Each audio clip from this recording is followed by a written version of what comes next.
What if I told you that getting into an elite American university could be bought the same way some people buy a luxury handbag?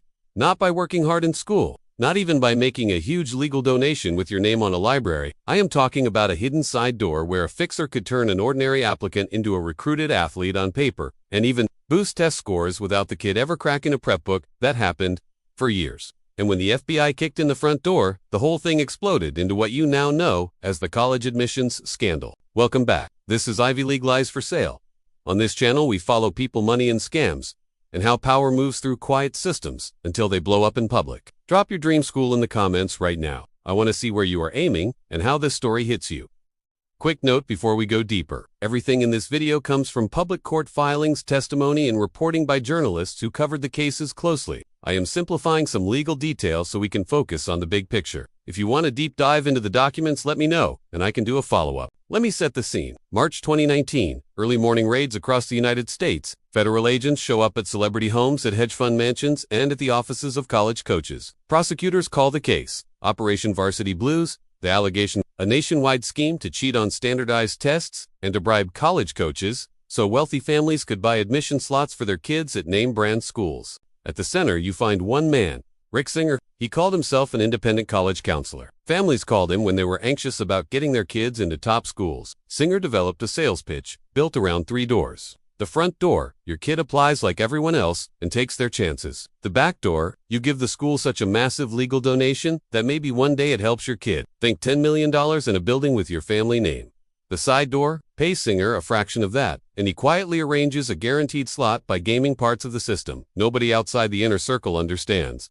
Parents loved the certainty. Singer loved the fees. To move money, Singer ran something called the Key Worldwide Foundation. On paper, it was a nonprofit that said it helped underserved students. In reality, many parents wrote checks to this foundation to pay for the scheme. Some even took tax deductions for what the government later said were bribes disguised as charity gifts. Yes, they allegedly wrote off cheating on their taxes. Singer sold to main plays. First, the test score fix.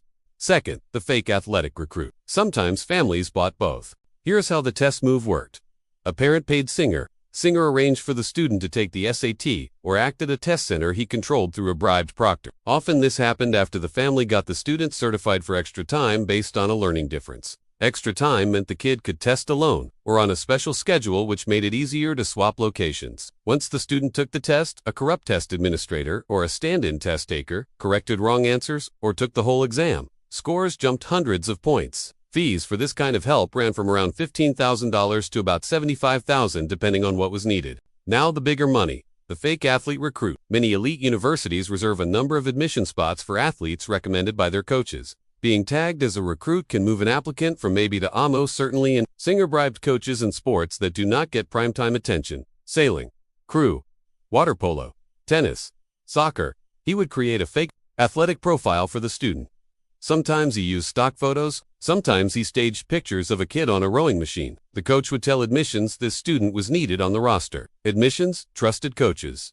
The kid got in. There was rarely any expectation the student would actually play. Why did this work? Because in many schools, the coach tag bypasses the most competitive part of the admissions read. It is like getting a VIP wristband that lets you skip the line. Grades and scores still mattered a little, but the threshold dropped. And because these were non-revenue sports, the public almost never looked closely at who filled those rosters. Money flowed like this. Parent wires a payment to Singer or to his foundation. Singer sends a slice to the coach or to intermediaries, sometimes disguised as a consulting payment. Singer keeps a big cut. For a full side door package, parents often paid $200,000 to $500,000. Compared with a legal multi-million building donation, it looked cheap. Compared with the time and stress of years of test prep and travel teams, it looked efficient. That was the sell. Let us talk about two faces that put this story on magazine covers.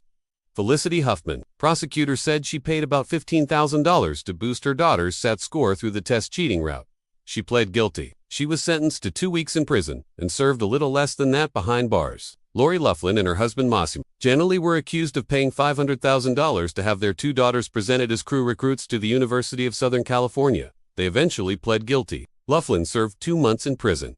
Giannulli served a longer stretch. Those were the famous ones, but most defendants were not actors. They were finance executives, real estate developers, lawyers, doctors, technology entrepreneurs. In other words, families with resources and a lot of anxiety about status. Did the kids know? It depends. Some had no idea their scores were padded. Some posed for staged sports photos and went along.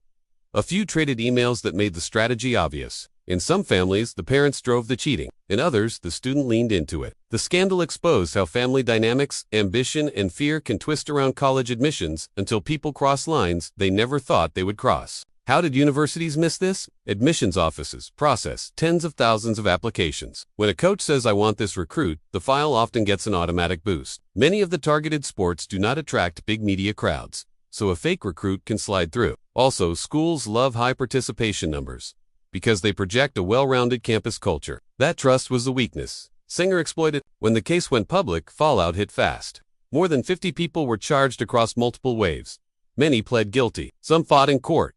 Coaches lost jobs.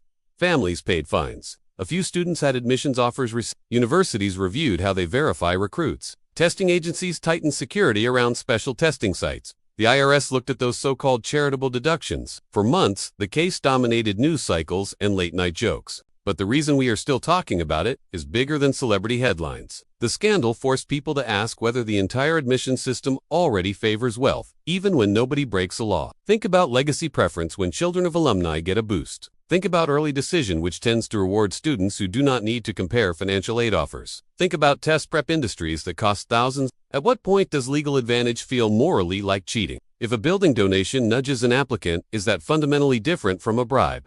Where is your line? Tell me in the comments, because that debate matters. If you are going through the process, now here are red flags to watch for when hiring any college consultant. Anyone who guarantees admission. Anyone who says they can arrange testing accommodations you do not need. Anyone who suggests staging fake athletic photos or fabricating awards. Anyone who asks you to donate to their personal foundation in exchange for help. If you hear any of that, run. So what does real help look like? Authentic storytelling about who you are. Building a balanced school list that includes great fits beyond the top 10 names. Getting honest feedback on essays. Reaching out to coaches only if you truly play that sport. There are thousands of colleges where you can thrive. The goal is not a bumper sticker. It is a life. The human cost of the scandal is easy to miss. For every purchased seat, there was a student who did everything right and still got edged out. Trust in the value of merit erodes a little more. Kids who do get in on their own start to wonder if everyone thinks they cheated. Families already feeling shut out of elite pathways see proof the game is rigged. That matters for social mobility, for mental health, and for faith in education as a ladder. If you want to dig deeper, watch the documentary Operation Varsity Blues or read the court transcripts. And if you like stories where money, privilege, and creative fraud collide, check out my video on hidden costs in discount shopping apps.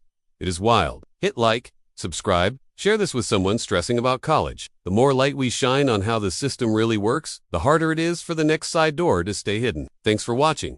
Stay curious, stay skeptical. I will see you soon.